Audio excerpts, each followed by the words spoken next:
Welcome into another special edition of the What's Right with Nick Wright podcast and YouTube show, the fourth part of our continuing series, the 50 greatest players of the last 50 years in the NBA. We get to players 39 through 35 today. If you haven't listened or watched the previous episodes, I highly recommend you do so. The first episode, we lay out the rules, the parameters, who was too old to make the cut, and the honorable mentions, the guys who just missed. And then next few episodes, we get through players 50 through 40. As I said, today are players 39 through 35, and it's a perfect little quintet of players because player 39 is not a controversial inclusion, but incredibly difficult to rank. And player 35, also, I don't believe to be a controversial inclusion, but maybe the single most difficult player to rank, but they are difficult to rank for very different reasons. So we will start with player number 39, one of the older players on the entire list. Player 39 is none other than Bill Walton. Number 39, Bill Walton. Bill Walton is a two-time NBA champion. He won the 1978 NBA MVP and finished second the previous year. However, he is only one-time first-team All-NBA, only one-time second-team All-NBA. He did win a rebounding title, a blocks title, and later in his career, a sixth man of the year. And as you can see, two-time All-Defense. So he started his career as the way he finished his college career, as one of the greatest players ever. Unfortunately for him, a foot injury derailed everything. But at the beginning of his career, he walked into the league and was instantly dominant, as you can see, not only from the MVP in the second place the previous year, but what he did in those NBA Finals in 1977. The year before he won league MVP, he won Finals MVP. 28-20 in his first Finals game ever. 20, 23, 7, and 8 to win the title. Game 6 closeout game. He averaged 19, 19, 5, and 4 for the series. And at that point, it looked like, okay, Bill Walton is going to be one of the 10, 12 greatest players in basketball history. Unfortunately for him, it never came close to that again. For that entire championship run, he was 18, 15, 6, and 3, and then the injuries ruined him. Now, to his credit, he was a valuable role player for what some people believe the greatest team ever, the 86 Celtics. He averaged 18 minutes per game for them in their playoff run. So he was a part of that, but he was not even close to a leading part of that. And so Walton is incredibly tough because we know how hot the fire burned in the beginning. We know it wasn't an outlier because of what he did in college. And by the way, like, college doesn't matter for these lists, but it adds context for Bill Walton. And DeMonte is going to join me in a moment for a Bill Walton question. But I know you don't know much about Walton. I'm certain you don't know much about his college career. It should be noted, Bill Walton started his college career going 73-0. A 73-game winning streak for UCLA to start his college career. He played 3 years, because back then you couldn't play as a freshman. He was player of the year all 3 years. The first 2 years when he won the national championship, the first 2 years he won the national championship. He was Final Four MVP both years. And the 1 year he didn't win the national championship, he lost in double overtime to NC State by 2 points. So he really could have gone 3 for 3 in college. He's the second greatest college player ever. And for his second national championship, he went 21 of 22 in the national championship. 21 of 22 from the field for 44 points. So he was that player in college. Then in the pros, he almost immediately was an MVP caliber player, won a title with the Blazers, was Finals MVP. The numbers were insane. Again, 20, 23, 7 assists, 8 blocks to win his first championship. And then foot injuries ruined it. So he's hard to rank. I have to use full context. I have him at number 39. What's your Bill Walton question? Hey, man, let me get this straight. Okay. You got at 39, you've got a center with one MVP award. Yeah. Known for his passing and creativity. Yeah. Sounds a lot like Jokic to me. Okay. You know, how can you like Walton so much but yet hate Jokic so much. Okay, I don't hate Jokic. I just thought he shouldn't have won MVP last year. And by the way, by the time you guys hear this, Jokic might have 2 MVPs.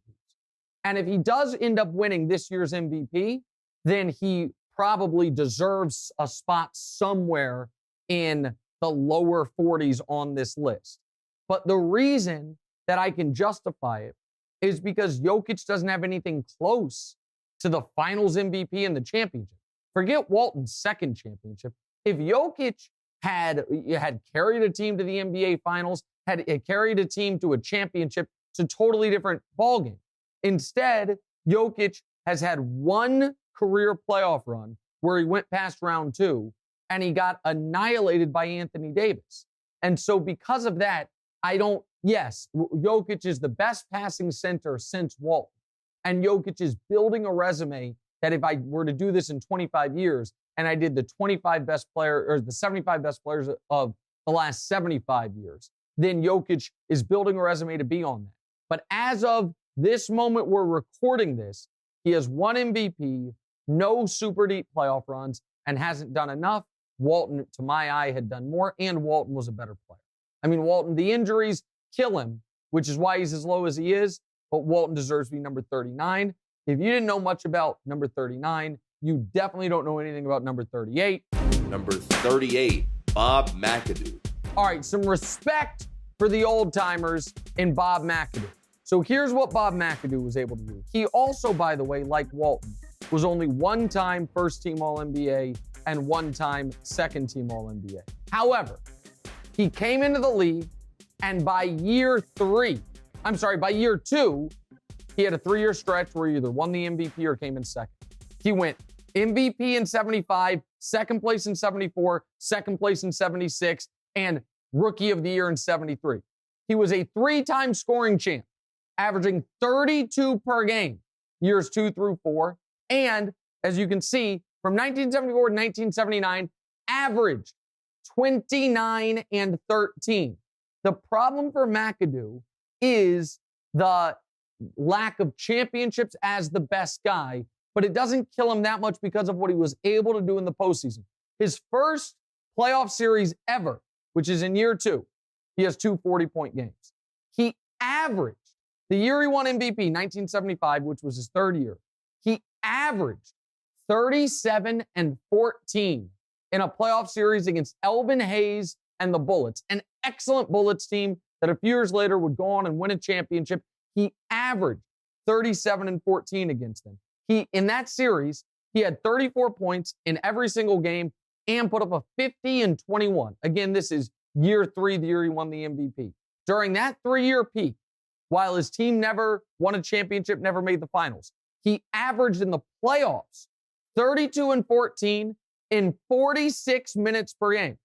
In his first, and then he changes teams, goes to the Knicks. First playoff game ever with the Knicks, 41 points. And then he eventually goes to the Lakers. 82 Lakers. Nobody thinks about Bob McAdoo, but he was important. So he ends up winning 2 titles with the Lakers. One could argue the reason they didn't win the 84 title was because McAdoo got hurt. He gets hurt in game 6 of the 84 finals, or else maybe they win that series. But in 86, he was just a role player. But in 82, he was an important player for that team. Magic wins finals MVP.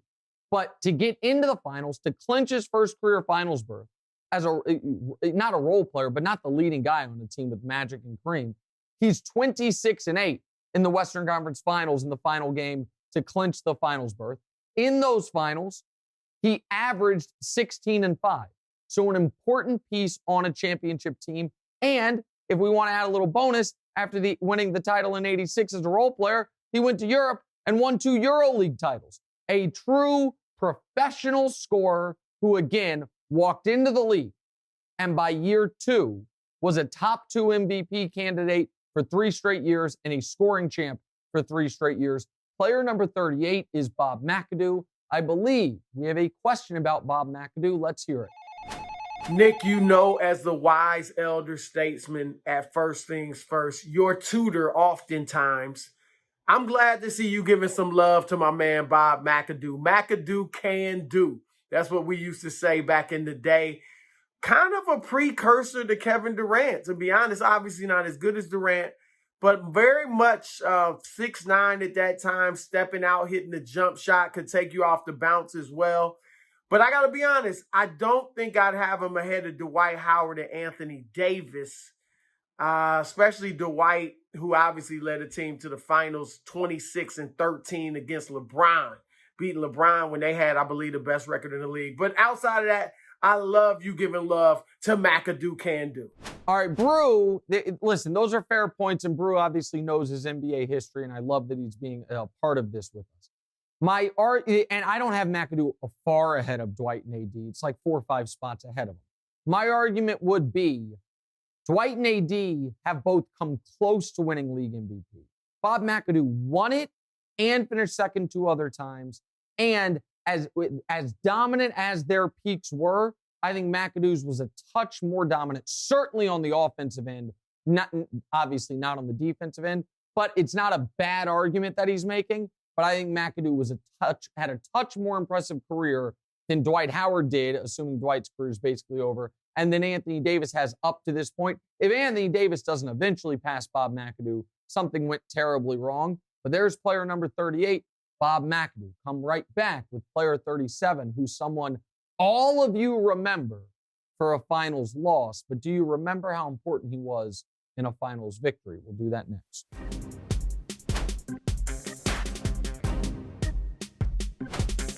All right, welcome back into What's Right with Nick Wright podcast, special 50 best players of the last 50 years edition. This is our 4th episode in this edition. We are already to player number 37, so let's waste no more time. An all-time player who I think it gets a couple moments of his career have been forgotten to history by many people that even consider themselves NBA fans. Number 37, Clyde Drexler. So he's 1-time first-team All-NBA, 2-time second-team All-NBA, 2-time third-team All-NBA. He almost won MVP in 1992, but Michael Jordan did that year. He also almost won the title, but Michael Jordan did. More on that in a moment. He has one other top 5 MVP finish. Where I say people forget things about Clyde, people remember him losing to Jordan in the finals. And they remember, he was on one of those Rockets champions. Okay. What I don't know if they remember is before he lost to Jordan in the finals, he led the Portland Trail Blazers to the 1990 NBA Finals, where they lost to Detroit. Well, the bad boy Pistons, who could have won 3 titles in a row. It lost to Isaiah Thomas. No shame in that. So 1990, Clyde's the best player on a finalist. 1992, Clyde is the best player on a finalist. And let's talk about how he did in those finals. In the finals loss to Detroit, a Detroit team that up to that point in time had truly bedeviled Michael Jordan. Clyde averaged for those finals 26, 8, and 6. So yeah, Detroit won in 5, but it was not because Clyde didn't do his thing. 26, 8, and 6 against the bad boy Pistons in the finals in 1990. Then 2 years later, against Chicago and Michael Jordan, the defending champion Chicago Bulls. What does Clyde do in those finals? 25, 8, and 5 in those finals to Chicago. And that postseason, he was 26, 7, and 7. Now, as you'll see throughout this series, sometimes for postseason accomplishments, I talk about individual monster games. Clyde didn't have a ton of monster games in the postseason. He only had a handful of 40-point games. He was just incredibly consistent. He had so few stinkers, if you will, that despite not having a bunch of the 38, 42, 44-point explosions, he still had a career playoff averages of 27 and 6, which were all slightly better than his career regular season averages. So he's a guy who was actually better in the postseason than he was in the regular season.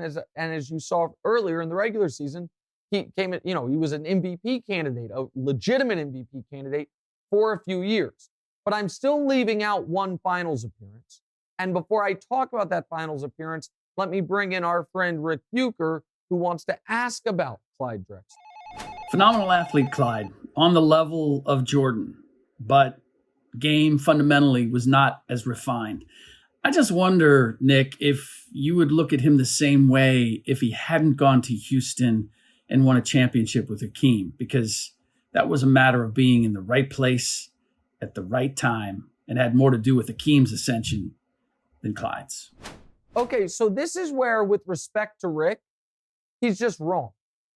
And it was, so in those finals, that if we're talking about the finals that he won against Shaq and the young Orlando Magic, the what could have been Orlando Magic, in those finals, Clyde averaged 22, 10, and 7. He was the clear-cut second best player for the Rockets. But that undersells how important he was. It's not just that they were the 6th seed, in large part because they didn't get Clyde until later in the year, and they went all the way to winning the title. But if you remember, that Rockets team they faced elimination a number of times throughout the postseason and then came through. So how did they come through? I mentioned before, Clyde didn't have a bunch of monster playoff moments. Maybe his best playoff game ever, one could argue, 41, 9, and 6, facing elimination in round 1 against Utah to keep the season alive. So game 5, must win, facing elimination in Utah, 31 and 10 in 47 minutes in a 4-point victory. The very next round, Houston falls down 3-1 to Phoenix and Barkley. What does Clyde do there? Game 7 of that series, 29 and 8 in 41 minutes in a 1-point victory. So the idea that Clyde was just right place, right time, it's not true. And then in the finals, I told you, he was 22, 10, and 7. So he was incredibly important. So yeah, he wasn't Rick said he wasn't Michael Jordan. Yeah, I know. Michael Jordan, I know this is going to shock you. Michael Jordan's going to show up in the top 3 on this thing. Now, where is he going to be in the top 3? Who knows? But he's going to show up in the top 3. I got Clyde. Where do I have Clyde? At 37? So yeah, there's a gap there. But the idea that Clyde was just right place, right time, if he's not on that Rockets team, they don't win the title. He absolutely deserves credit for it. And one other thing to my friend Rick Bucher, because Rick is contributing questions, and DeMonte's contributing questions, of course, also Chris Broussard's contributing questions. In a clip we didn't end up using, that was about a different player, Brew went on a little tangent about that player's ranking in comparison to Clyde the Glide Drexler. I echo everything you're about to hear from Chris Broussard. So in other words, Rick, it's 2-1, Nick and Broussard against you. So we're right, you're wrong. Here's Brew on Clyde before we move on. Clyde led the Blazers without a perennial all-star teammate to 3 straight trips to the Western Conference Finals and 2 appearances in the NBA Finals. Lost to the great Isaiah Thomas and, of course, Michael Jordan. Then goes and teams with Elijah Wan, fits in, plays well, is an all-star, 20 points a game, and a ring. Clyde don't get enough love, my man, including on your list. Now, to player number 36, who never sniffed a title, which is why he's not higher than this. Number 36, George Gervin. So Gervin, 5-time first-team All-NBA, which is remarkable. 2-time second-team All-NBA, and he played in the ABA in the beginning of his career, 2-time All-ABA second team. You're seeing it right there. 4 times he's top 5 MVPs, and those happened all in a row. 4 years in a row, he's top 5 in MVP voting, and two times he came in second. 4-time scoring champ. And this is a fun one that DeMonte, maybe, I don't know if we'll ever see this again quite like this. George Gervin and David Thompson going into the final day of the season were essentially virtually tied for the scoring title. David Thompson scored 72 to try to win the scoring title. Gervin needed, I think, in the high 50s to win it. Did you see this game? Did I see this game? Yeah. No, this is before I was born. This is well before I was born. So George Gervin sees Thompson score 72. He goes out and scores 63 points in only 33 minutes. Didn't even play in the fourth quarter. That was how he won his first scoring title for his career. George Iceman Gervin, 25 points per game. That is 10th all time. And, our list is not all time. It's the last 50 years. Of the last 50 years, it's 5th all time, behind only Jordan, LeBron, Durant, and Iverson. So why wouldn't he be higher? He's not higher because he never won in the playoffs. But when you dig into it, He's smeared with the guy never won. How much are we blaming him? So let's go into it. For his career, he averaged 27 points per game in the playoffs, which is top 10 all time. In the ABA, let's go to the ABA, facing elimination, drops a 42-17 and then a 30 in 1975 to avoid elimination, but then they lose the next game and they're out. The next year, they're facing elimination again, drops a 37-14 to avoid elimination, but then they lose the next game and they're out. He lost his first 6 career playoff series, but then finally gets a playoff series victory. And then 1979, they're in the Eastern Conference semis against Dr. J. He puts up a 33-12-5 to eliminate Dr. J.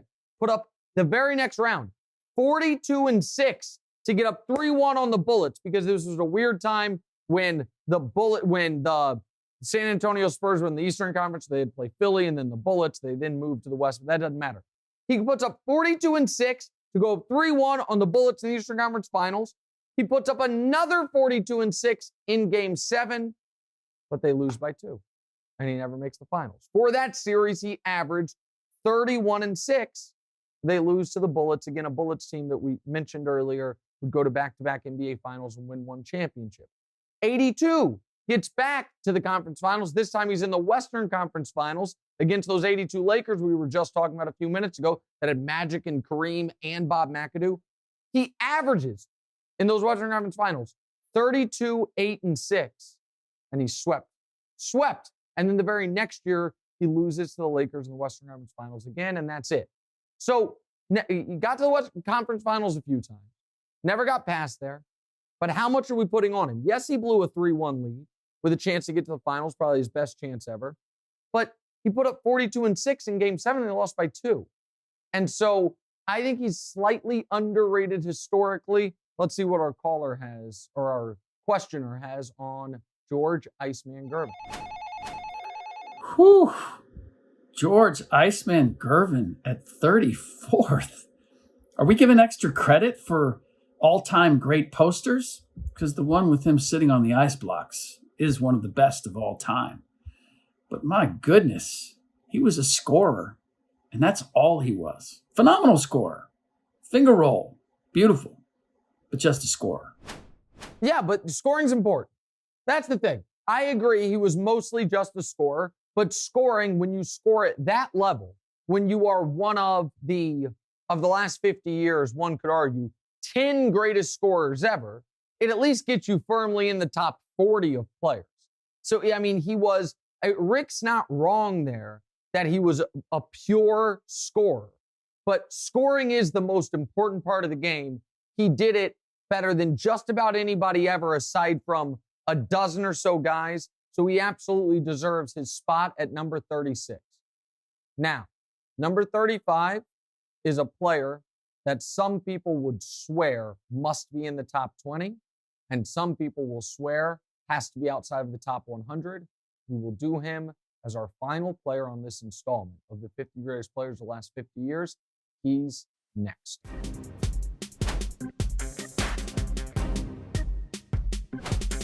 All right, welcome back in. Final segment of today's edition of the 50 greatest players of the last 50 years in the NBA on the What's Right with Nick Wright podcast. Now we are here, player number 35. Number 35, Russell Westbrook. Russ was maybe the single hardest player to rank of this entire enterprise. Because, Russ's regular season accomplishments are up there with the 12, 15 greatest players ever. 2-time first-team All-NBA, 5-time second-team All-NBA, 2-time third-team All-NBA. So he's 9-time All-NBA. He won an MVP. 3 other times he came in top 5. He has 2 scoring titles and 3 assist titles. One of the only players in league history, Tiny Archibald, Oscar Robertson, LeBron James, and Russell Westbrook are the only guys to ever do it once. Russ has done it, 2 scoring titles, 3 assist titles. Averaging a triple-double hadn't been done in 50 years. Russ did it 3 straight seasons, then took a year off, did it a 4th straight season. He is going to be known for the triple-doubles, so let's dig in there for a moment. He has 194 career regular season triple-doubles as of this recording. That's not only the most all-time, only LeBron, Jason Kidd, Magic, and Oscar Robertson even have 100 career regular season triple-doubles. Russ is likely going to finish his career well north of 200 career triple-doubles. In the playoffs, he's third all-time in triple-doubles, okay? So that's the good of Russ. We'll get to the bad in a moment, but you guys know how much playoff stuff matters for me on this. It's unfair and disingenuous to act like Russ never had good playoff moments. He did. So we're going to go in chronological order and we're going to need some time here. In the 2012 finals, the only game the Thunder won in that series, he was 27, 8, and 11 as a kid in the finals. In game 4 of those finals, which they lost, he was the best player on his team by a mile, with no disrespect to Durant. He was 43, 7, and 5 on 20 of 32 from the field in game 4 of those finals. 43, 7, and 5 to try to stay alive instead of falling down 3-1, but they end up losing. For his first finals ever, he's 27, or his only finals, 27, 6, and 7. So we can't act like that didn't happen. Now let's move on to 2014. 2014, he's 27, 10, and 16 on just 16 shots in game 7 of the first round against Memphis. Helped them propel them what would have been a disastrous loss for them. In that same year, Western Conference semis, the next round. You guys remember, everyone remembers the CP3 meltdown game. So the Clippers have the big lead. CP3 tries to draw the foul. He doesn't get it. What gets forgotten is Russ in that game went toe-to-toe with Chris Paul and ate him up. He was 38, 5, and 6, and got fouled at the very end of the game as the Clippers were melting down, hit all 3 free throws to win the game. That very next round, Western Conference Finals, the Thunder are down 2-1 to the Spurs. The Spurs would go on to win the title. Russ was 40, 5, 10, and 5.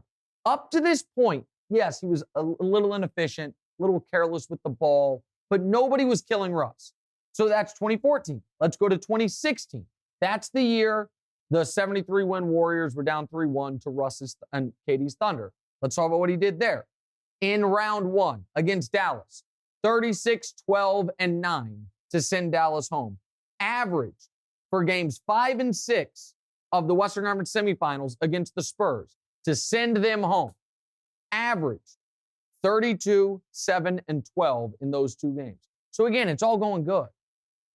To go up 3-1 on the Warriors in the Western Conference Finals, averaged 27, 7, and 12, including 36, 11, and 11 in game 4 to go up 3-1. The problem is since then, shit's gone real sideways. Since then, since the Klay Thompson game, since that moment, and then KD leaves, it's been bad, and it's been bad in the playoffs for 5-6 years.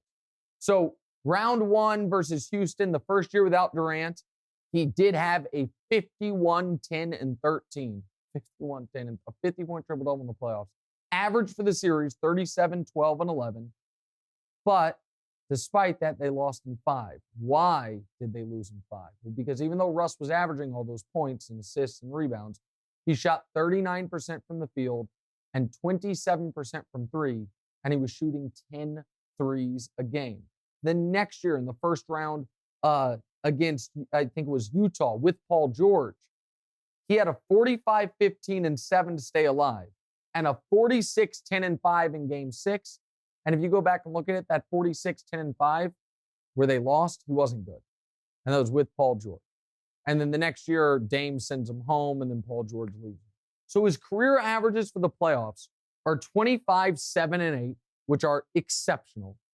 And his career playoff percentages are 40% from the field and 30% from 3, which are awful. So what do you do with Russell Westbrook? I still feel like because it's been so bad as of late, and this last year with the Lakers was such a disaster, people forget how dominant he was at his peak. Flawed but dominant. The MVP's got to matter. The triple-doubles might have been slightly overrated, but they have to matter to a degree. He was the single hardest player to rank in this entire enterprise. He's player number 35. He's Russell Westbrook. And now we have a surprise questioner. No one has told me who this is. Let's see what the Russell Westbrook question is. Hey, Nick. Your old buddy Al Renato, a.k.a. Al from White Plains here. Russell Westbrook at 35. We love the effort. We love Mr. Triple-Double. But Russ at 35? Come on, Nick. You've got James Worthy, big game James, 10 spots down the list at 45. You have George Gervin, never been to an NBA final, ahead of big game James. You have Gary Payton, who won a NBA title as a parting gift ahead of big game James. You have Sidney Moncrief, who I loved, one of the triplets from Arkansas, ahead of big game James. But Russ at 35, big game James at 45, one finals appearance for Russ. Big game James, 3 titles.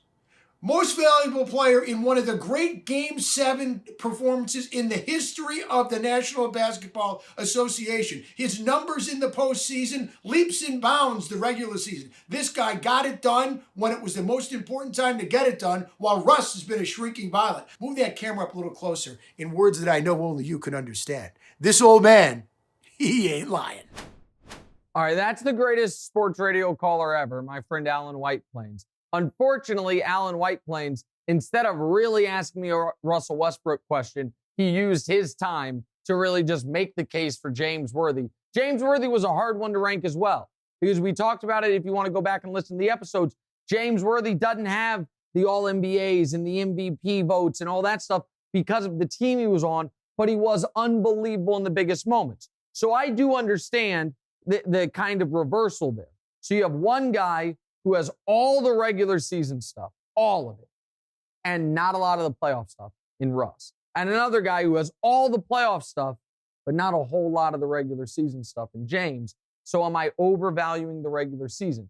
I would agree possibly if Russ didn't have any substantial playoff moments, but I think I laid out that early in his career, up until Game 5 of the 2016 playoffs and forward, Game 5 of the Western Conference Finals, I should say, basically from the moment KD left to now. Up until then, he was actually a very valuable playoff performer. So I think Russ, let me put it like this. Russ's playoff resume, one can make a strong case, is heftier than James Worthy's regular season resume. And Russ's regular season resume is eye to eye with James Worthy's playoff resume. Russ's regular season resume is that of an all-time guy. So again, though, I said at the beginning that Russ was maybe the hardest player to rank. I'm comfortable with Russell Westbrook being the 35th best player of the last 50 years. My God, this thing's going by fast. We're going to finish off, or at least come close to it, the top 30 next week at this time for the 50 greatest players of the last 50 years. Part of the What's Right with Nick Wright podcast series. We'll see you next week. Hey, thanks for watching. Smash or just lightly tap that subscribe button. It all works the same. To get more from the show, and make sure you click. Why don't you want to mash the bell too, guys? Or just, lightly tap the bell to get notified every time new content drops. Check out full episodes of What's Right wherever you get your podcasts, or just hit the link in the description below.